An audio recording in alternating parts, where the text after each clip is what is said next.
সংবাদ, বিনোদন সারাক্ষণ। বন্দর থানা 22 নং ওয়ার্ড আওয়ামী লীগ নেতা দেওয়ান মোহাম্মদ আলীর উদ্যোগে জাতির জনক বঙ্গবন্ধু শেখ মুজিবুর রহমানের 46তম শাহাদাত বার্ষিকী ও জাতীয় শোক দিবস উপলক্ষে বিশেষ দোয়ার আয়োজন করা হয়।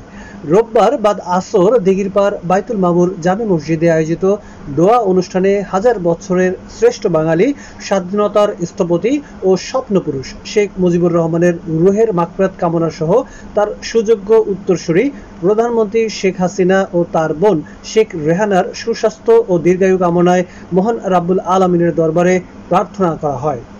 দোয়া অনুষ্ঠানে আরও উপস্থিত ছিলেন 23 নং ওয়ার্ড যুবলীগ নেতা রনি প্রধান, 23 নং ওয়ার্ড মুজিব বৎস উদযাপন কমিটির সদস্য মশিউর রহমান সুজু, মোহাম্মদ হারুন মুন্সি, মহানগর আওয়ামী লীগ নেতা বাতেন মিয়া, 22 নং ওয়ার্ড শ্রমিক লীগ নেতা মিজানুর রহমান, 22 নং ওয়ার্ড ছাত্রলীগ নেতা আরাফাত ও একই ওয়ার্ডের শ্রমিক লীগ নেতা টিপু সহ এলাকার গণ্যমান্য ব্যক্তিবর্গ।